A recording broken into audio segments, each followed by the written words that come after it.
Thank you. Welcome to another exciting episode of H8L Presents Fist Fights and Fried Rice. I'm your host, Taz.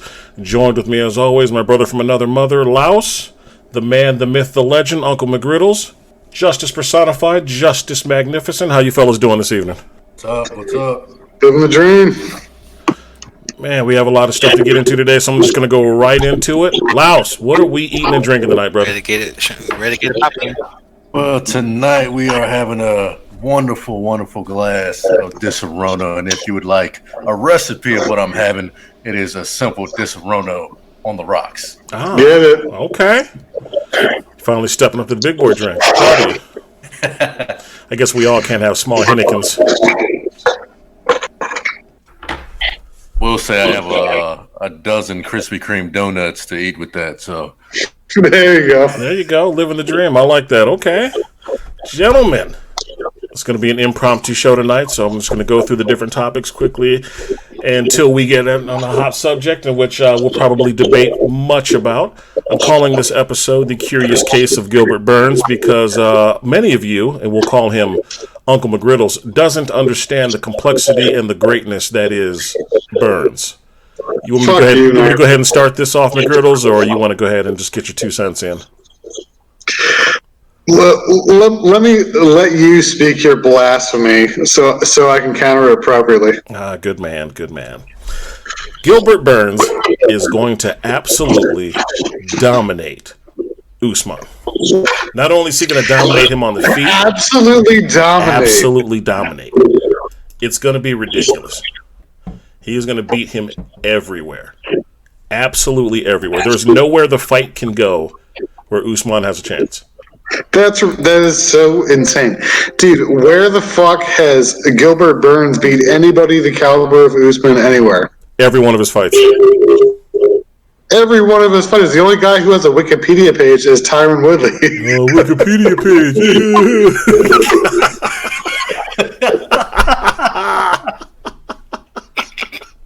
That was good. Let me hear it. That was good. I actually have no comeback for that one. That was a good one. I just don't see where you think Usman is going to be able to stop Burns. If he takes Burns to the ground, he's going to get tapped the fuck out. If he stands up with Burns, he's going to get pieced up. Dude, when was the last person to tap Usman out? It's not like you're talking about some run-of-the-mill fighter, dude. He's beat the absolute best his last, 5 fights. Dude, he's fucking murdered people. Not murdered, but he's convincingly beat them. Burns. And to say that he's going to get subbed, dude, I don't think any high-level wrestler gets submitted by any Brazilian Jiu-Jitsu guy. And I don't think Usman's going to be any exception to that shit. Wow. I will say, I don't think Gilbert Burns has faced anyone of his caliber in MMA yet. You're out of your mind. So I guess we're all just turning a blind eye to the fact that Usman got pieced up for a little bit by Kobe. Go ahead. No, just so we're clear with the internet and all that bullshit. Laos is saying Gilbert Burns has not fought anybody like Kamaru Usman. Not at his caliber. You're talking about an all-American wrestler that I believe he's undefeated. I'm not really sure on that.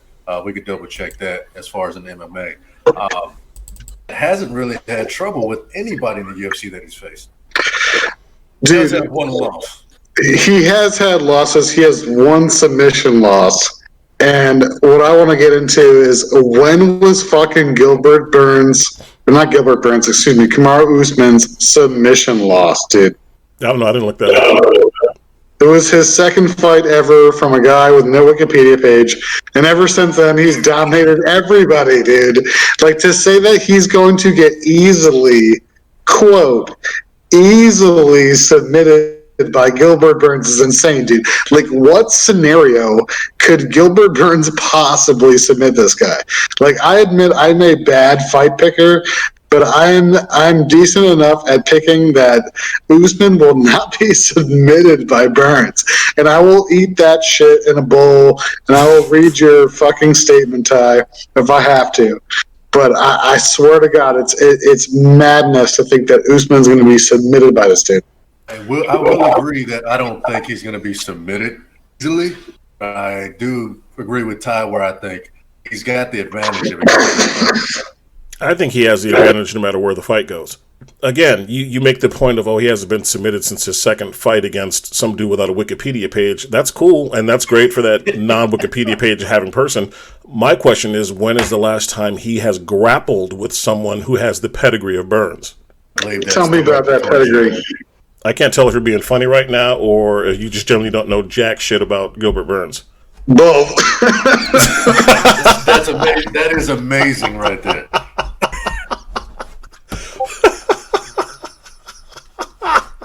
So you picked this hill to die on, but you don't know anything about it. So who has Gilbert Burns submitted that is even close to Kamaru Usman? Oh, man. MMA or jiu-jitsu? Didn't he whoop Damian Maia's ass? With Burns, yes. Yeah. And Usman? Oh, well, he hasn't fought Usman yet, so I can't tell you if he's whooped his ass before. All right, Mike.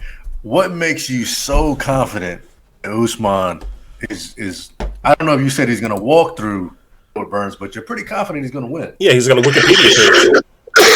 I don't think he's going to whoop his ass. I think he's going to win a boring, grinding, wrestling, hold you against the cage kind of bullshit fight for 5 rounds, and I think that Usman is going to win. But what I said before is, who the fuck has Gilbert Burns submitted that would make you think in a million years he's going to submit Usman? Oh, that would be everyone that he ever submitted to be a 3-time world champion and a world gold cup medalist. And who are they? He is an actual legend. Yeah. Jiu-jitsu. He's literally a walking, living, breathing legend of BJJ.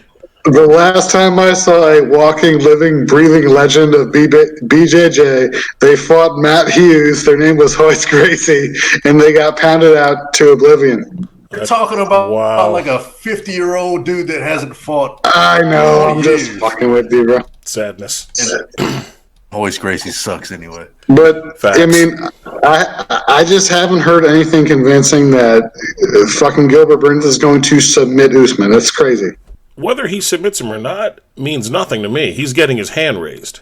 I'm just letting you know, from my opinion, if Woodley takes him down foolishly and then tries to hold him there, in my opinion, Burns is going to use that grappling background that he has to tap him the fuck out. And if he stands and tries to trade punches with him, that's even more foolish, because Burns will beat the dog shit out of him. In my opinion, Burns is probably a jiu-jitsu wizard, but dude, Kamaru Usman has not been tapped out by anybody for a very long time. And I think that when you have any kind of wrestling pedigree over anybody with jiu-jitsu, it just kind of cancels it out, dude. Like, how many fucking super jiu-jitsu guys are tapping out like high-level wrestlers? Damian Maia tapped out pretty much Quite a bit of wrestlers, yeah. Like who? I don't know their names. Yeah, I'm not looking up Damian Maia's shit. All I'm saying is, when it comes to Gilbert Burns, his pedigree for BJJ is ridiculous, but that's not how he's winning the majority of his fights. The majority of his fights, he's knocking people the fuck out. That has been the case lately, especially since he's not having to cut. You were impressed by him, Rashad? Not Rashad, fucking Tyron. Was I impressed with his fight against Tyron? No, I thought that was a boring ass. I thought that was a boring ass bum fight, but it showed one thing.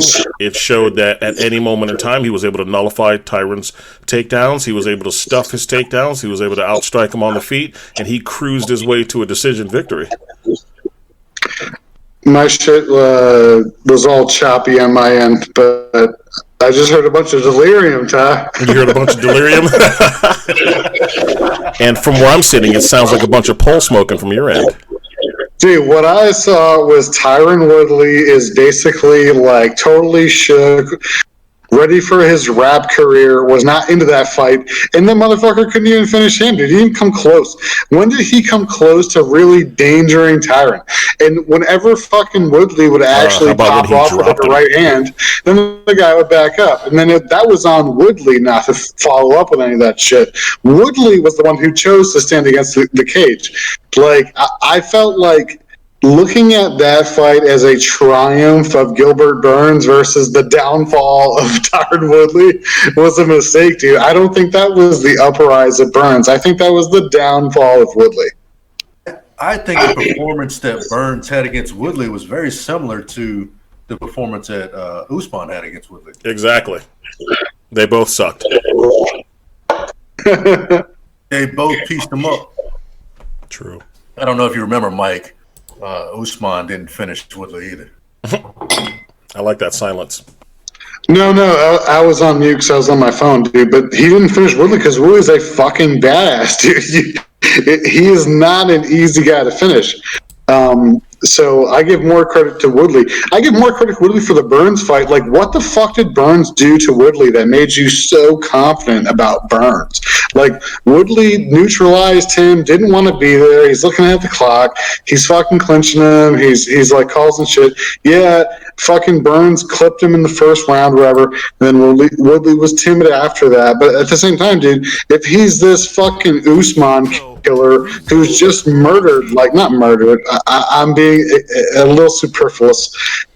He did very well and won his last like 5-6 fights. Like, I just don't see what in Burns you guys see.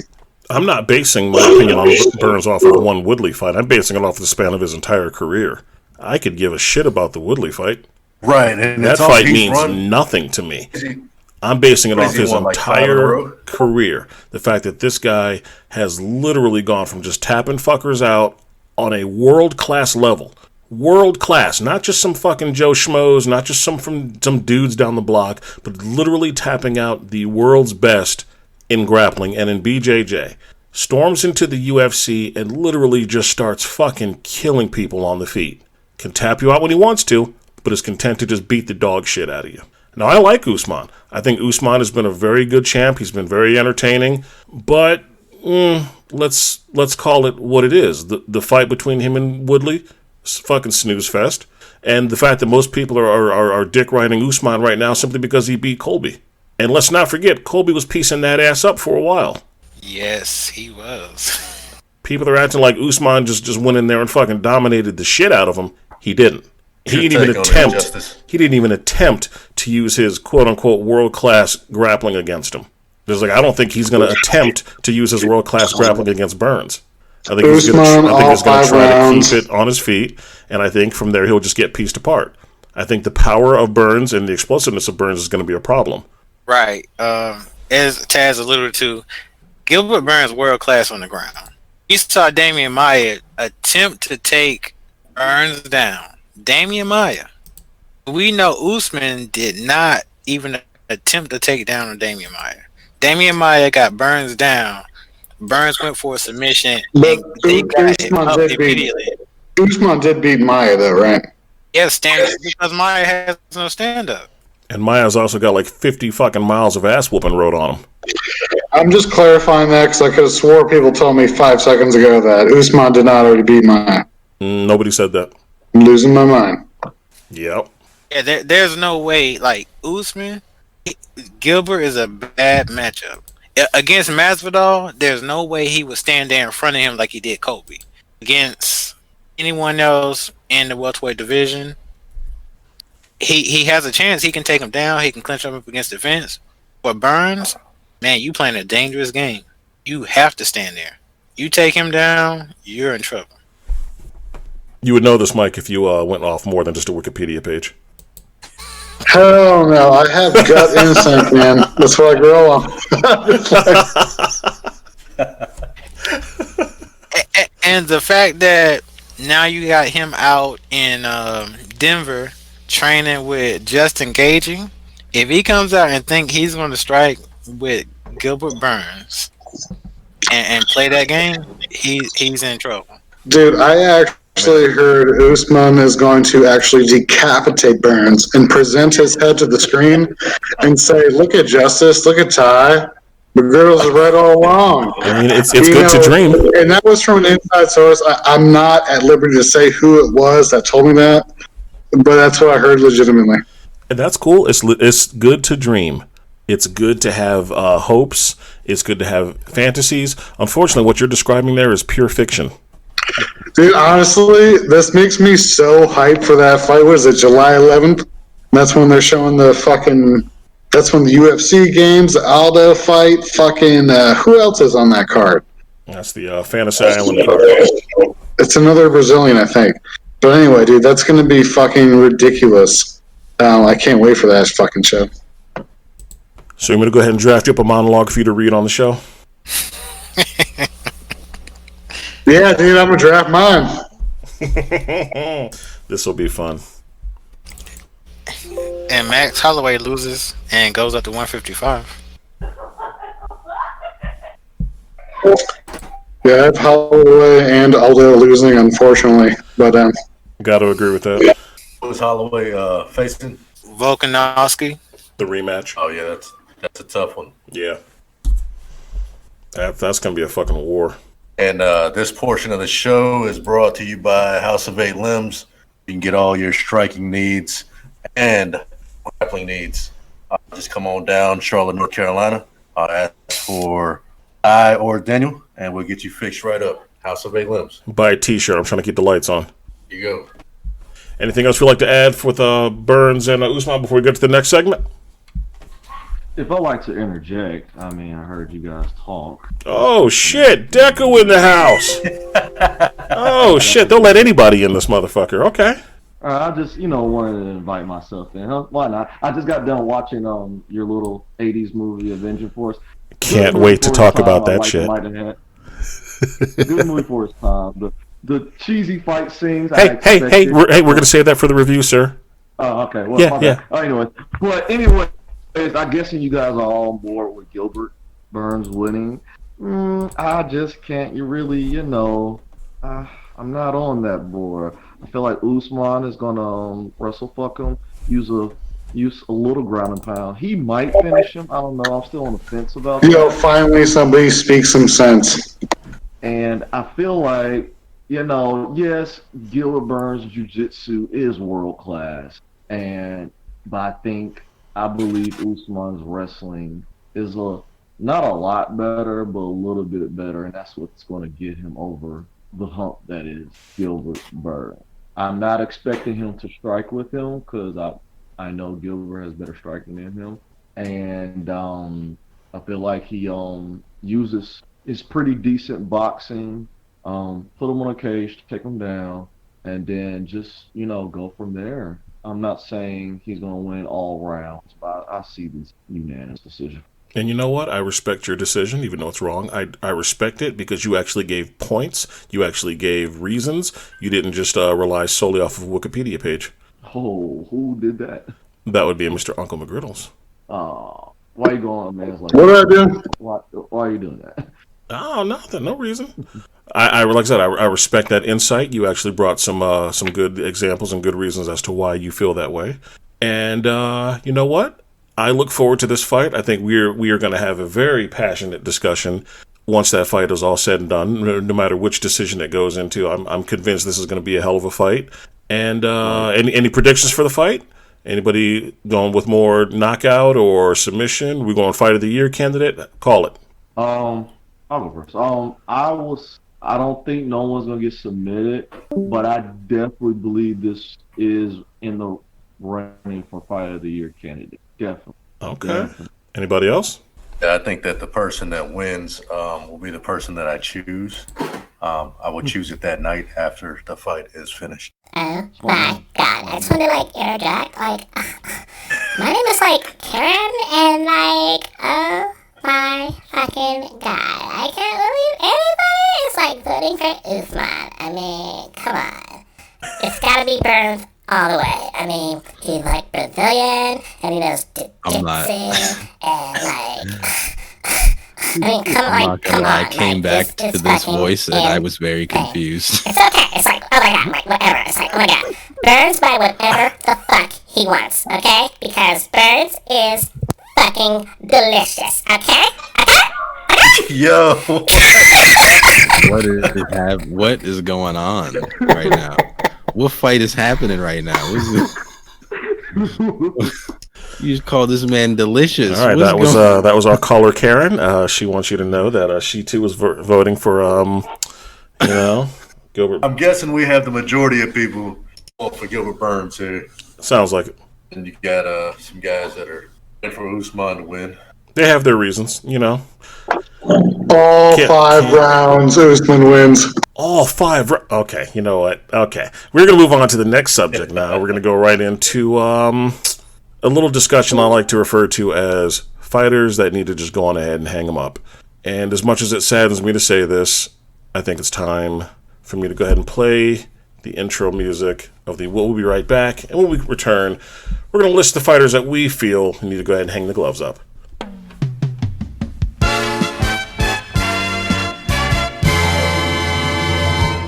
And we are back. And I'm saddened to say this, but I think it's time for Aldo to hang the gloves up.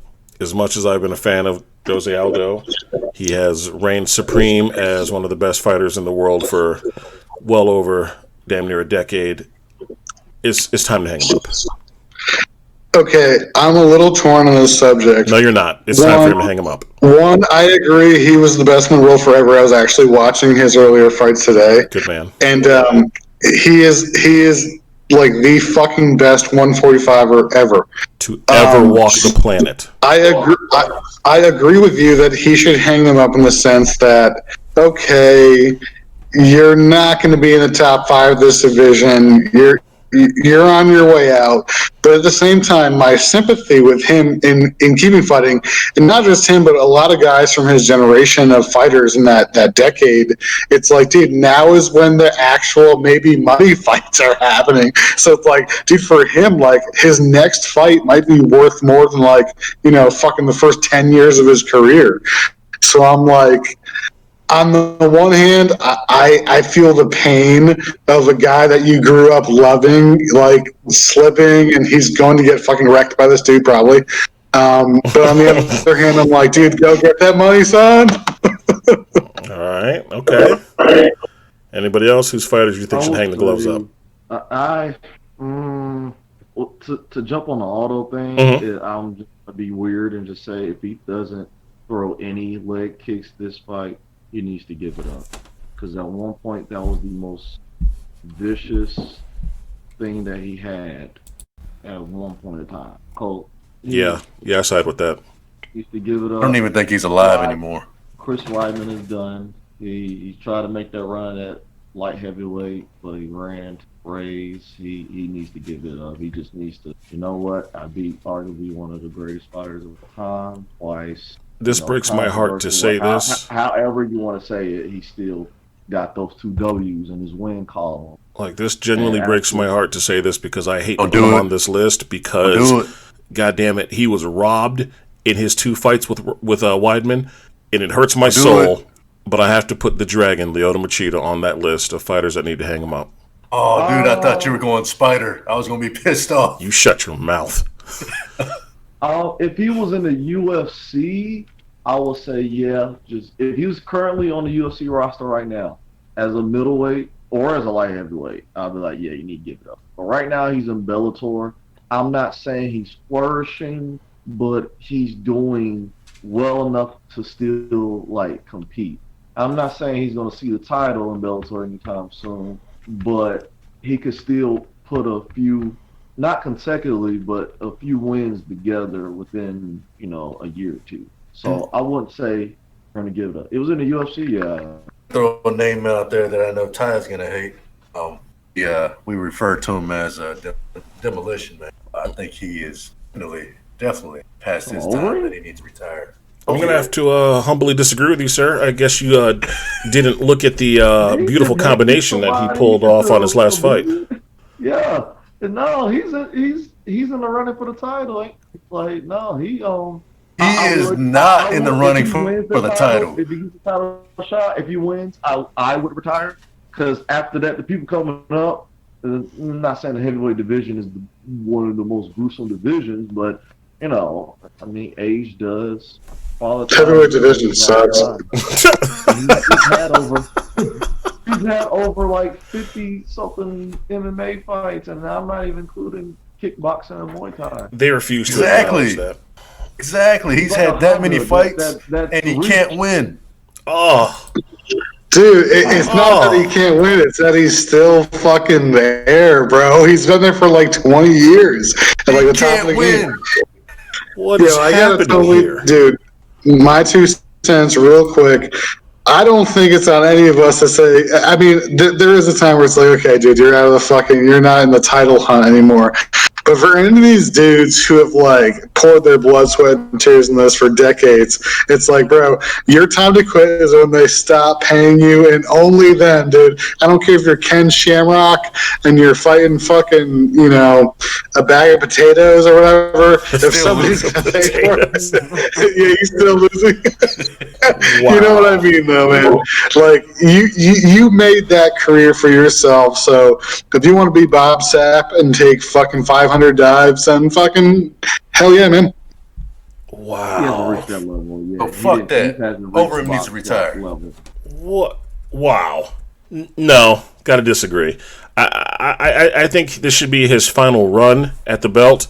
And honestly, as a fan, if he can't get this belt this time around, let it go. It's over. It's done. Yeah. It's done. It's done already. That's the only way. That's the only way. That's like I said earlier. If he gets to the title, if he wins, that should be his last fight ever. Go off to the sunset. If he does get the title and lose, that still should be it. Because he can't take. He's not hopped up on applesauce anymore. He can't really applesauce. Okay. Yeah. Is that what that's what the kids are calling it now? I've been looking for that applesauce for a while. Hopped up on applesauce, so and you can tell by his body is looking a lot better than it was like 3, 4, 5 years ago when he got off the shit. But it's still, that also put a toll on his body too. You can okay, I don't want to see him like Vitor Belfort with a special dog walking through the airport. A special dog. What the fuck does that mean? I didn't like that. I didn't like that. I saw like one of Vitor's last fights. I think it was his last fight in the UFC, like 2 years ago. They was doing it better, and he had a special needs dog walking with him. I was like, no fucking way, man. Like, y'all don't remember that? No. Go back and look at that. Go back and look at that UFC, and I can't remember which UFC, which pay-per-view it was, but it was either the first or the second episode of Embedded, and he had a special needs dog with him. I can't remember. What does that even mean? Yeah, you mean like a seeing eye dog? Like, what do you mean? A special needs dog. When let's say if like a person came back from war, they got PTSD. A comfort dog. That person has a comfort dog with him. He had that type of dog with him. Had the dog had the little I don't think. on him. Dude, I bet he was fucking with those people. Huh? Okay. Yeah, they had a report the dog got ran over like yesterday, I think. Oh. What? You ran over the dog yesterday? Yeah, someone ran over the dog like yesterday, and I think it died. Like, for real. Let's give a moment of silence for Cuddles, the comfort dog. This show is taking a really dark turn. Wow, man, thanks a lot. Leave it up to the Rain Man of martial arts and Justice Magnificent to bring the mood down. Oh, by the way, if Overeem wins the heavyweight title, they should just disband heavyweight division. Why? Because nobody will be able to beat him? Dude, if Overeem wins the title, I'll take work off for like a week just to enjoy it. If Overeem wins the title, I'm going to have to take off work for a week because I'm going to be walking around shouting the glorious name of Overeem is the best kickboxer and most accomplished kickboxer on the planet. And everyone will get tired of hearing me talk. If he wins the heavyweight title, I will admit that he's the greatest ever. You know what? That's he won't, fair. So I'm not really worried about that. Yeah, I was going to say, you sounded really confident in that, so that tells me that you don't believe that's going to happen at all. He's not even close to getting a title shot. Okay. Now you're hating. But he's about 1 or 2 away. I'm really not. He's about 1 or 2 fights really away. Not. Unfortunately, the people in front of him, he has no chance on beating. He already got murdered by Ngannou, and he already got murdered by Blades. Good luck. Dude, we're talking about a UFC where Jose Aldo has lost his last 2 fights and he's fighting for a title. Like, it doesn't matter what Overeem does at all, dude. If he looks okay, Overeem could literally lose that kick. He could lose that fight by, like, brutal head kick knockout, and he would still get a fucking title shot because it's UFC. Oh, the 135 division doesn't have a champ, I believe, so that's why that one's probably the belt. Yes, but let's call it what it is. You better pick some guy on 2 losses to get a fight for. As much of an Aldo fan I am, he does not deserve this title shot. Yeah. Nope. We should be Aljamain Sterling. Exactly. There shouldn't even be a 135 division. I'm okay with that, too. No, that was disrespectful. Very disrespectful. That's because I'm fat, and I haven't been 135 pounds since, like, birth. So, allow me to hate. This is like birth. Just allow me to hate. And he was a straight fucking rhino, dude.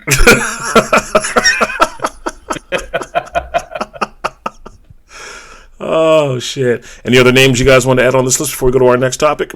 I am gonna sound pretty blasphemous, but I don't know how long we're gonna hang on to Anderson Silva. I'm not going to humor that with a response, sir. Anderson Silva. You mean until the end of the 1,000 years of Christ's reign? I'm assuming, because that's how long he'll be here. They should just go on ahead and give him an office job. Anderson Silva is a national treasure of every country. You goddamn right. He makes me want to go to Brazil and say that I'm Brazilian. And I think our skin tones are close. I think I could pull it off. Dude, Anderson Silva makes me jealous that you could pull it off. Anderson Silva is what we should all strive to be. Any other names? I can't really think of anybody right now. But, okay. Barrow. Well, in that case, I'm going to go ahead and play this We'll Be Right Back music. When we come back, we'll be reviewing the 1986 gem, Avenging Force.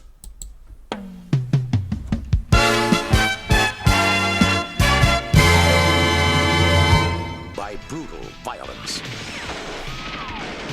Until Michael Dudikoff, star of American Ninja, became the Avenging Force. What have you? Gentlemen, Captain Manhunter, one of the best agents my department ever. He's the only one who can oppose a deadly brotherhood. They have a hunting club. Oh, what? A hunting, if they don't hunt animals, they hunt men. Bring them down. Now, in the ultimate form of pure savage combat, they are the hunters. And he is the target. In the final confrontation, the deadliest enemy meets the Avenging Force. Avenging Force.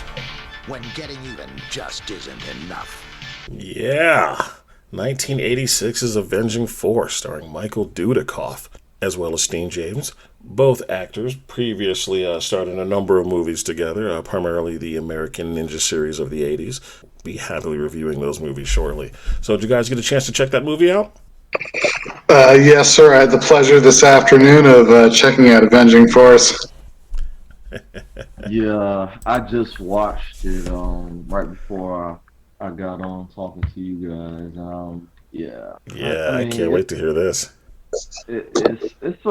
For me, it's a typical 80s, action movie. Like I will say this, the first couple fight scenes, it reminded me of overselling of professional wrestling. Nice. The fight scenes didn't really get good until towards the end. Not when he fought for the last guy in his mansion, but in the woods or in the swamps of New Orleans. I could see a lot of moves that definitely could work in an actual fight. Okay. Especially he did the fireman's carry 3 times, did a spine buster and all that and everything. Put a Kimura lock and I guess it'll keep it a lot. Spine buster. Oh wow, I didn't think they knew about that in the 80s. Oh, okay. But besides that, the other fight scenes in the beginning, it just reminded me of overselling professional wrestling. Okay. Remember when Shawn Michaels fought or wrestled Hulk Hogan He just kept overselling it. That's what it kind of reminded me of. Hey, that was a legend versus icon. Dude, I thought the exact same thing. Not about this movie, but there was one scene in the last movie we talked about, the Octagon, with this guy in the he got shot in an alleyway in the stomach, and he like jumped up in the air and power bombed himself. And I was like, that's how Shawn Michaels would do it. Okay, all right. Well, I liked this movie much real better. big on, like, Well, hang 80s on. movies, I but was this one was kind of funny. I was a fan of this movie when it was remade and called Surviving the Game, and it starred Ice-T. And then I liked it even more when they remade it again, starring Van Damme, called Hard Target. Oh. Yep, this movie's been remade several times. All it is just a play on the story, The World's Most Dangerous Game, where a bunch of rich fuckers hunt somebody through the woods. In this case, they're hunting them through, I think it was Louisiana or some shit. Yeah. Dude, that actually that piqued my interest in the beginning. Okay, when you first told me to watch this shit, I thought it was a Chuck Norris sequel, and it was on YouTube for free, so I assumed it was absolute trash. And then I was horrified. I was horrified to learn when I Wikipedia'd this. Wikipedia, that thing you hate so much, that means Kamaru Usman's going to rape Gilbert Burns. But Wikipedia said that Chuck Norris was not in this movie. I was like, how dare Taz tell me to fucking watch a movie that is a Chuck Norris sequel without even Chuck Norris, for God's sakes. But when I actually started watching it, it is the hunting people on the rich people hunt whoever on their plot, and that was like a very recent movie. I think it's called The Hunt. I might be wrong. No, you're absolutely right. But yeah, that's the first thing I thought of. I was like, oh my god, it's like a hunt. It's like a rich people hunt everybody else movie, and I thought that was like a relatively new thing, but apparently that was 1986 for. And they came up with that genre. And then, okay, so just for anybody who watches this, know the plot of this movie is there's a fucking the intro scene is like these fucking random people are being hunted in the woods. Long story long, they get fucking killed, and then you find the guy in the sunfire mask. Dude, that was the most jarring thing. Dude, does anybody know what I'm talking about? The guy who's like wearing the sunfire Marvel Comics thing. Yep. Like the original X-Men, there was a guy named Sunfire. He sucked so bad, he didn't last so long in that team. But he had this ridiculous mask, and this motherfucker's wearing the sunfire mask, and he's like laughing like a maniac, but he's not like the movie throws you in like this racist direction immediately, but then it's like, dude, he's not even killing a black person, he's killing a white person in like the sunfire mask, and it's just like the weirdest fucking intro. But then they get into, okay, yeah, they're hunting them, and the main thing is, which I did not watch the predecessor movie, which apparently had Chuck Norris in it. I didn't get the grace of that, but this is apparently a sequel, and random. They're meeting up together, and the green-eyed American Ninja shitty movies. He's in those. He gets together with a long-lost dude. And this is what I noticed in this movie, which is just a reality of all 80s movies. Every single 80s action flick has a Vietnam flashback in some way or some form. But, of course, if you're a fan of 80s action movies, you can guess that these guys have a history in Vietnam. So there's, like, weird flashbacks of that shit. Throw in Apollo Creed. Anyway, he's a senator. And the evil, racist Illuminati go to fucking kill him at the Senate race, or no, he's doing a parade. And then the Mardi Gras parade, which the black senator is on, and his buddy from Vietnam or whatever is there. And they accidentally kill the black senator's son. And so then this movie's called Avenging Force. And honestly, the movie loses so much steam, because I was actually interested. After this scene, I was like, holy shit, what the fuck is going to happen? They just lit up the black parade. It's like super racially tense, especially for, modern 2020 America. And I was like, what the fuck is going to happen? Then the movie just plummets into like weird bondage, fighting in the wood scenes, and all this just like complete mania. Could not agree more. I remember watching this movie as a kid, just being absolutely in love with this thing for all the cheesy 80s karate action. Horrible fight scenes, overacted death scenes, shootouts that make no sense that happen in broad daylight. Every cop that shows up immediately dies by one bullet shot.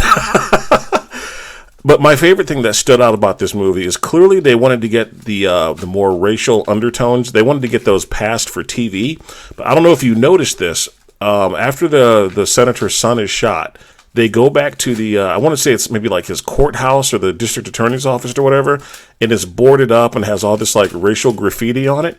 But to get past the TV censors, they spelled niggas, Nigas, so that way they wouldn't get bleeped out for TV. And I thought that was absolutely hilarious when I sat back and I watched this. And I never noticed that when I was a kid. I was like, wow, they actually spelled niggas. I was like, what? I was like, this was in movie theaters back then? Yeah. And that's what tripped me out. It was very, very heavily racially charged. Oh, very much so. You're talking about secret society was very similar to the KKK. Dude, yeah. Like, the fucked up part was they didn't fuck with anybody else's families and shit except for the black senators. They were like, yeah, we need to kill his wife, kill his 3 kids, burn his fucking house down. We need to destroy the fucking Senate's office. Then we'll be avenged. I think it's the ending of that movie. Another, like, movie after this type deal? Because it seemed like there was it seemed like the guy that was running the police department, obviously he was in on it. Is there like a sequel to this or a continuation to this movie? Well, funny story. There was supposed to be a sequel to this, seeing how this in itself is a sequel to a Chuck Norris movie, or a proposed sequel to a Chuck Norris movie. And I think it all hindered on Chuck Norris not showing up for this particular movie is what made them eventually just bail on it. Because the ending is pretty cut and dry. He flat out calls out the 5th member of this basically of this this racist Nazi Illuminati hunt people for sports hunters club. It's the Pentangle, dude. It's the worst name ever. Like, the Pentangle. He flat out walks up to the dude, acknowledges that he's the head guy, acknowledges that he was used and set up as a means of getting to the black senator, but instead of just killing him right then and there, the dude's just like, yeah, I'm on to this group, and now they know that I know. And I'm going to bring you down. Yeah, I'm going to find out, and I'm going to bring them all down. You're looking right at the head guy! And then he just turns and walks the fuck away. What was amazing about this is that this was supposed to be a proposed sequel to Chuck Norris's Invasion USA, which had came out the year before. And Invasion USA, for those of you who don't know what that movie's about, is basically just a bunch of terrorists decide to red dawn a small town, and lo and behold, Chuck Norris is there to kick the ever-living fuck out of everybody, and he does, and it ends almost the exact same way. He kills the head guy in charge, and by the way, the head guy that Chuck Norris kills is actually the brother of the guy that Michael Dudikoff kills in this movie. They share the same last name. Ha ha. And but this guy apparently is living the rich lifestyle here in America, and he's got a hunting buddies club or whatever. But it ends almost the exact same way. Chuck Norris kills that guy, gives like this speech and monologue about how there's still some other ones out there, and he's going to find them, and then he just walks off. I'm not sure how a third movie would have made any sense, because this doesn't tie into Invasion USA at all. But it's made by the Cannon Group, and if anybody is familiar with the Cannon movie studios, they were known for just throwing shit at the wall, seeing what sticks, and pouring countless money into it. Yo, I actually saw, I looked into the Cannon Group, and I was after I saw the movie for this podcast. And did you know they actually own the rights to the Spider-Man movie, and then they actually sold it to the Sam Raimi Spider-Man people that made that early 2000s Spider-Man. Yep. But Spider-Man could have been made by Cannonball Studios. And I think it would have been epic. It would have been the biggest piece of shit in the history of the world. Thank God they sold it. But one thing that stuck out to me about the movie, which is like super common of all 80s action movies and still today to a lesser extent, but still prevalent, is they always portray like the three-letter agencies that are working together as like, just the most virtuistic, wonderful people in the world. Of course. But when this movie came out, it was like the late 1986, and this is the same exact time the Iran-Contra scandal happened, where it came out that, they were shipping cocaine in the United States from Latin America to fund a revolution in the Middle East. And so, like, here, you have, like, the cut-and-dry 80s action hero version where they're, like, condemning racism, which obviously is, wonderful, but fucking, like, the reality is, it's like a smoke screen for kind of what they were doing. Right. One thing I liked about this movie is that, for one, it starred Michael Dudikoff, who had absolutely zero martial arts training at all, even though he was in like 3 or 4 of the American Ninja movies. You would think he would have picked up some time to go to a local karate studio and actually learn some stuff, but he always learned all of his martial arts moves on the set of the movies that he was in. But it also had Steve James, which was the black senator guy. Steve James was an actual true martial artist and an actual black belt in a handful of different styles of karate. And much like typical 80s buffed people, he never missed an opportunity to take his shirt off and show how buffed and ripped he is, even when it didn't call for it at all. There's literally a scene in this movie where he's beating the crap out of a dude in what looks like a warehouse, and he gets kicked in the leg, and for some reason he takes his shirt off. Now, I've been in a few scraps in my day, and never have I been kicked in the leg so hard that I just needed to take my shirt off. But I can honestly say Steve James was literally the Michael Jai White before there was Michael Jai White. He was the quintessential... he was the quintessential buff black dude that knew fucking karate and could beat the living crap out of you. Rest in peace to Steve James. I believe he died a handful of years ago of, I believe it was pancreatic cancer, I believe. I could be wrong, but I know it was some type of cancer, so rest in peace, Steve James. He was a staple in a lot of B action flicks, usually always playing somebody's fucking sidekick or somebody's buddy. Now, I will give him credit, seeing how it was the 80s, he was never assigned any roles where he was like chucking and jiving. He was never the comic relief. He was always portrayed as a strong character. Even in this movie, which, and I give the writers of this movie a lot of credit, because they easily could have made him a character or a fucking joke, or they could have easily, just made him a fucking coon, really. But they didn't. Instead, he's articulate. He kicks ass in the movie. He's got some of the better fight scenes. He actually kills more fucking terrorists than Michael Dudikoff does, which is a fucking shame because he's the star of the movie.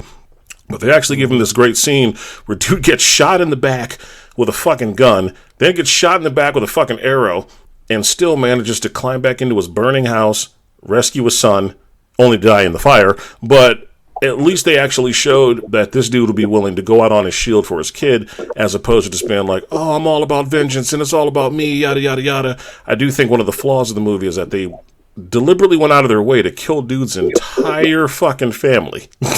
But somehow Michael Dudikoff's semi-retarded sister somehow makes it, but we'll leave that unsaid or whatever. But, I thought he was very well portrayed, and even in some of the American Ninja movies, he was always portrayed as a stand-up guy. One of the TV shows that he was on that most of you may not remember, but it came out in the early 90s. It was one of the first black superhero movies for primetime TV, a little show called Mantis. It came out on Fox in the early 90s, before Fox had really established itself, and it was one of the first African-American superhero movies to ever, or superhero TV shows to actually be an original character, not based off of a comic, but ended up getting its own limited edition Marvel Comics feed or whatever. But he starred in that, as some detective or whatever looking for this black superhero dude or whatever. And the TV show was actually really ahead of its time, and if we get a chance, I would love to review that on the show. Wow, you said this came out on Fox in the early 90s? Early 90s. If you look up Mantis, Mantis, it's like M.A.N.T.I.S. I can't remember what it stands for, like mobile assault niggas. I don't know. it's something. It has some type of abbreviation to it. It was a made for. It started out as a made for TV movie, and it was so popular amongst the black viewers that it got turned into a TV series. And I want to say it lasted maybe a season or maybe 2 seasons.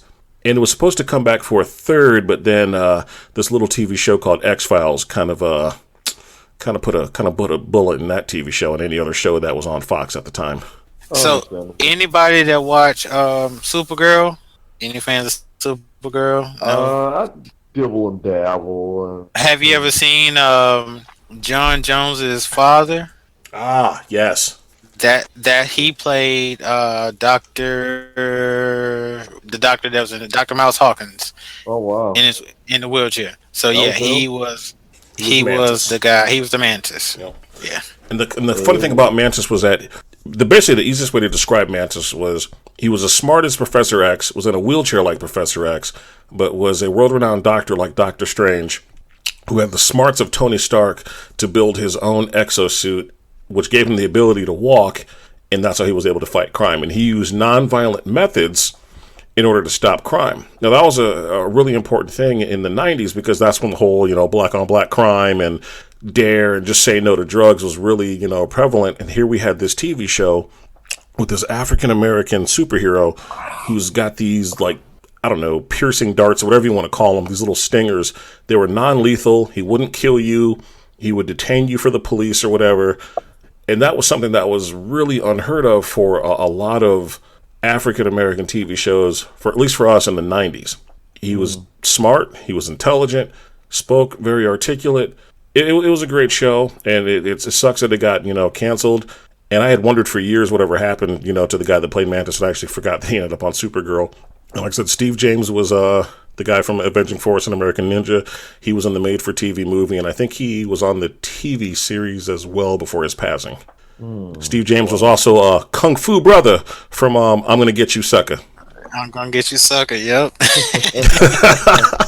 Ooh, man. People forget, Steve James was in that movie doing his best character of Jim Kelly. So once again, like all movie reviews we do on the podcast, we go over a rating system, 1 through 5. 1 being the most complete, useless, utter piece of shit humanly imaginable ever put on film, or 5 as some of the most soul-obliterating nut shots ever. 1 being the lowest, obviously 5 being the highest. How do you guys rank this movie? I guess I'll begin here. I give it a fucking 2. It started good, dude, but it dropped off so hard by the time. Dude, it's another one of those fucking. Dude, the last one was an hour and 45 minutes. Dude, this is not a 2-hour fucking action movie, and it dragged on a bit. It really after that scene you were talking about, where everything from there, and then it became like random white dude. Apparently, he's the avenging force, and he goes in the woods, fights bondage guy, axe from Demolition or whatever, and it's all weird.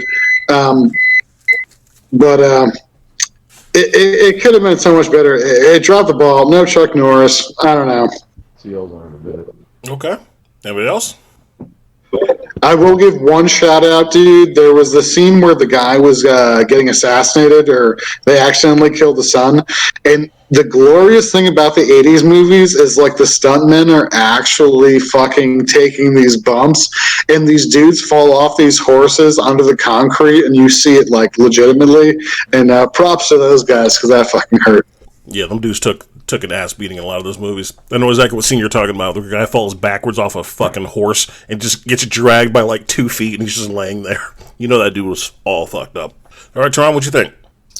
So I actually didn't finish the movie, but so far, I give it 2 stars because it's better than the Chuck Norris movie we reviewed last week. It aged better, but it's still terrible. Okay. Deku? I will say for the time it came out, everybody was, probably not really going crazy for it. Like, that was the thing, like action movie where they overselling every fight scene. And I would agree with McGriddles that they were taking real bumps, as he pointed out when he got supposedly shot off the horse. Legit, real skid concrete burn marks. You could see it on the guy's shirt. And I didn't notice that till I really looked at it. I was like, oh wow, that's a real bump. You can see the marks on the shirt. But for its time, if I was in the 80s giving this review, I would say a solid 7. Right now, you're 2.7 ish. Okay. Yeah. I'm actually completely in line with McGriddles. I would give the movie a 2. It's dog shit. It's absolute dog shit. Absolute dog shit from beginning to end. The fight scenes. There were a couple cool kill scenes, dude. The fight when scenes, he sneaks up on the dude's house, the crossbow kill in the neck. That was pretty sick. The movie's dog shit. And then he kills one of the bondage weirdos in the woods. Like he like body slams him onto some just like wooden root or something like that. The point that I was trying to make is that all the kills are recycled from other movies. That's what makes this dog shit. Every single one of those kills was already taken from Chuck Norris's Missing in Action series. You can almost play the 3 Chuck Norris movies side by side and literally handpick the fight scenes and the death scenes from those movies. In Missing in Action 2, when Chuck Norris does the judo sacrifice throw on a guy, he lands right on a broken piece of tree limb and it skewers the guy. Michael Dudikoff does the exact same move in this one. Dude, I don't doubt it whatsoever. Dude, I honestly think that Chuck Norris has this like stunt team like mafia, because I've seen like so much Walker Texas Ranger, which when I had the coronavirus, I was watching that shit nonstop. But like eventually when you see so many of the same stunts over and over again, you almost like recognize the stunt team doing that. And I see the hallmark of like the Walker stunt team on this movie, if that makes any sense. Right, but I think there's definitely some merit to what you're saying, how the same stunts go from movie to movie.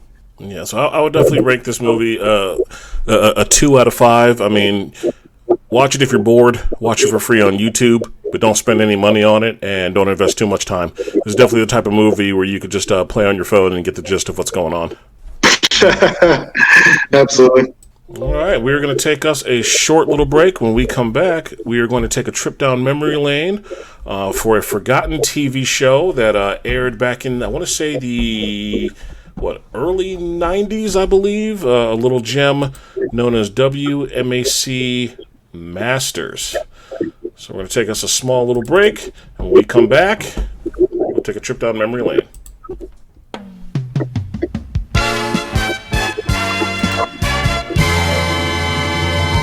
WMAC Masters. Ooh, that is a trip down memory lane. I want to say it was 1991 or 1992. Is there anybody other than myself and maybe Laos that's familiar with this show?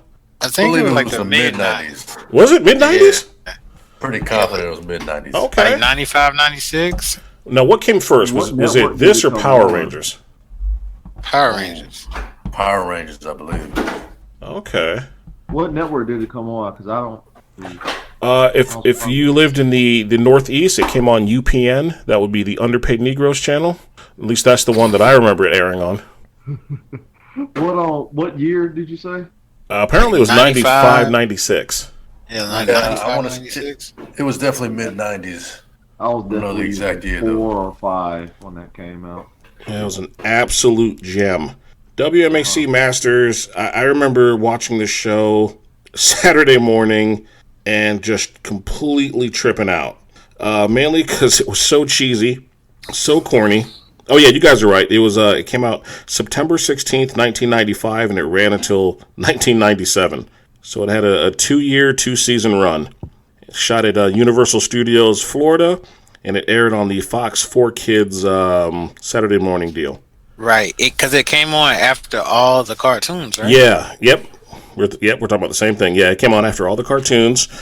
And yeah, a lot of the people that were involved in WMAC Masters went on to actually be part of a lot of big things. The guy that played this character by the name of Red Dragon, played by one Chris Casamassa, went on to be the not body double, but he went on to become Scorpion in Mortal Kombat, as well as did the motion capture for him for the video game as well.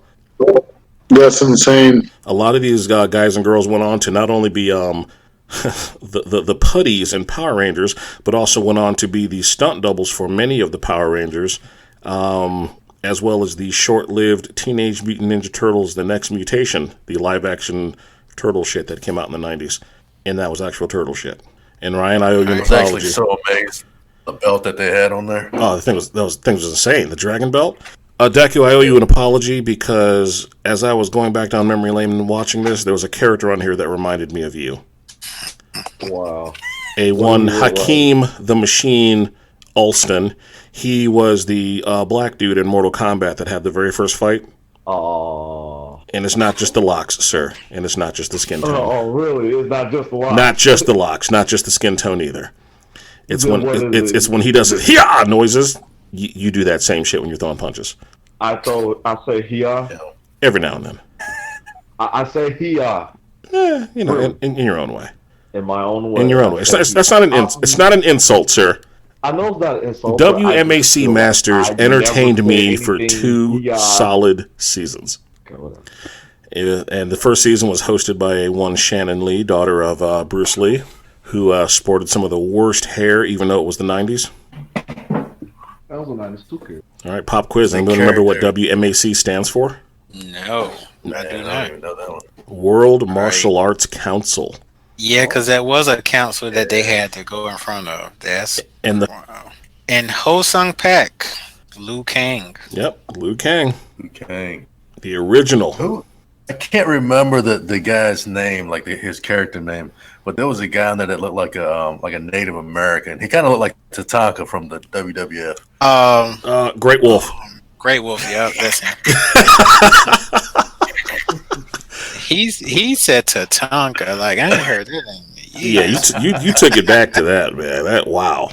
Just the list of some of the actual quote unquote Dragon Star Masters that were on here, it actually went on to really become like big things. There was Hakeem Olsen, aka the Machine, Richard Brandon, Yin Yang Man, that's a horrible name. Chris Casamassa was Red Dragon, Mike Chanter Tarnabut, I don't know. His name was Wizard. Murmur Chen, I don't know who that is, but she played Princess. Marco Johnson, someone named Little Bam. Willie Johnson, Willie the Bam Johnson, was actually a world-renowned, and I want to say a Black Belt Hall of Famer for Kung Fu. Is that correct, Justice? Was it Kung Fu or that Wushu? Is correct. Okay. Yeah, Wushu expert, yeah, and he's known for his, I can't remember what city, but he does a lot with youth and getting people out the street, so yeah. He does, and he also has a sport MMA league, which is kind of like point kickboxing, but MMA, and he copyrighted that. Jerk. Michelle Cransu, a.k.a. the Mouse. Herb Perez, Olympus, because he was an Olympic gold medalist. Ho Sung Pak was Superstar, and then he went on to later be, Liu Kang. Ho Young Pak, I want to say they're related in some kind of way, I believe that he went on to be Kung Lao in the Mortal Kombat series. Christine, he could be. Brandon Rodriguez, Lady Lightning, I have no idea. Johnny Lee Smith, Tiger Claw.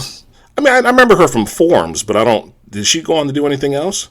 She was I know she was a stunt double for a while. Sci-fighter. Okay, that's fair. And she did some stunts for some people. Like, she's well known. I want to say she was wasn't she like Lucy Lawless's stunt person for Xena? Yeah, and she was on that team too, the famous karate team that everybody was on, the stunts and demonstration teams. Oh man, I'm gonna have to look it up. Yeah, that one. Paul Mitchell. Oh, the Paul Mitchell thing. Okay. Yeah, she was on the Paul Mitchell team like forever. there's a little hidden character that was on WMAC Masters that most people didn't realize. He was under the character name of Striking Eagle, and he was played by a one Timok. Now, if the name Timok sounds familiar, it should, because that's from Barry Gordon's The Last Dragon. I did not know that. No one did. Absolutely no one did. And I can't wait to review The Last Dragon. That's going to be up there. Now, I remember being a little younger watching the show, and I was amazed at just the different martial arts styles that they got together. Yeah, granted, it was cheesy and it was fake, and the fight scenes were ridiculously choreographed, and everybody had like a special move that didn't make any sense, and there was like a power meter, and if your power meter reached below a certain point, your logo would explode or some nonsense. And every week there was like some type of life lesson at the end of the show or whatever. But what I was amazed about the show was they got real martial artists. They got real deal champions. Every one of them is a champion in their respective field, whether it was kung fu or kickboxing or whatever. Like I said, the choreographed fight scenes were weak at best. But when you're a kid, you don't understand what the hell you're looking at. And all of them went on to either become big stunt doubles or fight choreographers for Power Rangers, or putties for Power Rangers, or stunt doubles for Power Rangers. I actually thought the show was a really good show, and I actually think it would hold up today if they were to ever actually try to redo it. Obviously, they'd have to modernize it in some kind of way, but I think it would hold up. Your thoughts? I don't know. I think it'd be pretty entertaining. I don't think so. With the with MMA being the big thing, I don't know how far that would go, especially being choreographed. I mean, Power Rangers is still going strong. Choreographed. I don't know. They kind of choreograph and put, granted, I've never seen it before, but anybody that tries to slightly, it just looks very trash. That's fair. If you guys ever want to check out WMAC Masters, a handful of people have put all the episodes of both seasons out on YouTube, so you can check them out for free, commercial free. And I'll be honest with you, it looks very 90s. It doesn't really hold up well, even though someone went back there and painstakingly remastered every single episode. It doesn't hold up well. The acting is pretty cheesy. Like I said, the fight choreography is pretty rudimentary. But if you have an affinity, or if you just enjoy watching and looking at different types of martial arts styles, something other than just MMA, I'd recommend checking it out.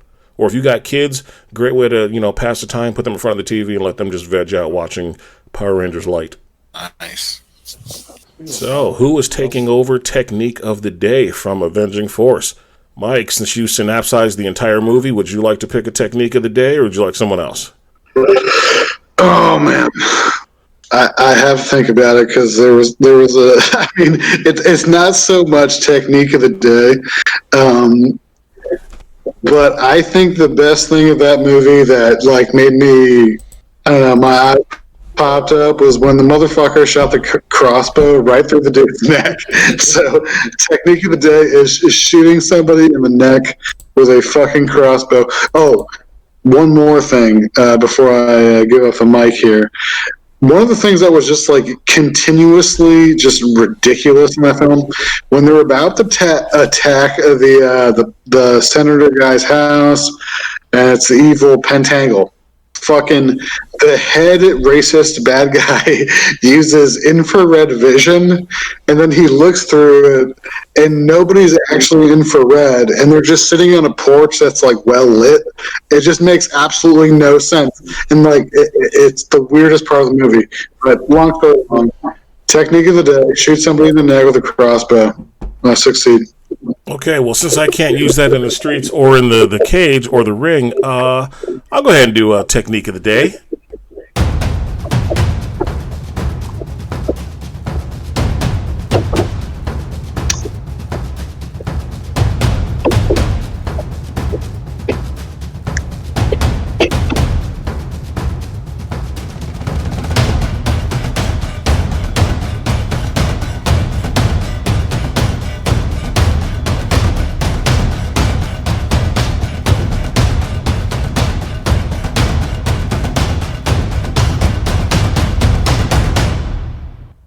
technique of the day, borrowing from both Avenging Force, the movie we reviewed today, as well as WMAC Masters, because I've seen every single person on that show do it.